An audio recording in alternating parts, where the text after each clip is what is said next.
Hey everybody, it's Caroline from ABC Crate. Excuse the angle and the lighting. I was trying to not have a glare on the TV. Today we are going to talk about orchids. My mom always asks me, how do you get your orchids to bloom over and over and again? And she actually brings me her sick orchids and I send her home with a healthy one. It's really fun. Even this little guy, I've gotten to bloom again, and he's a hanging one. He hangs in our window. So I'm going to give you some tips today. They're getting tangled up. First of all, I started some already. These guys are taking a bath. So I let my orchids, I repot them once a year. I'm a little late this year, so we're going to do some trimming of roots today. So you'll see how I do that. I give them a bath for about a good hour. So these guys are almost ready to go in pots. They've been sitting here an hour. So I'm going to show you how to pot those.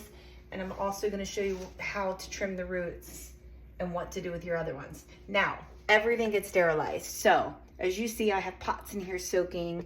They've also been soaking in soapy water for an hour because you want to sterilize everything before you put it in the pot. And not with anything harsh, just I use an organic, natural dish detergent.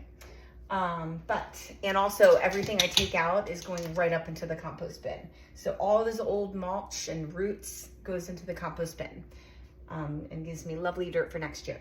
Now, those of you that know me know I love shells. My family loses me hours on end and I get so many shells from the beach.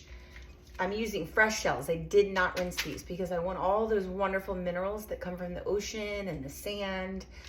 Because the shells I put all over my garden, they're key to introducing minerals to your plants.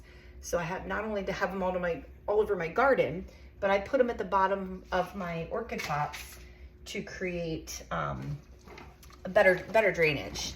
So I probably should have washed these pots before we did this. But let's pot one and I'll show you what we do here. So I used a nice sterile knife to kind of go around carefully the edges of the pots when I take the plants out. And like I said, compost everything. I'm going to show you how to trim the roots. And then you want to clean your pot really well because if it grows any bacteria, you want to make sure you sterilize it so that it's nice and fresh for a new plant. All right.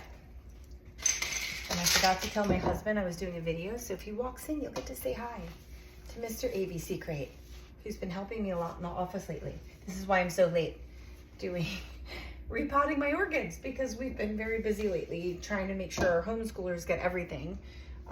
Most of you know we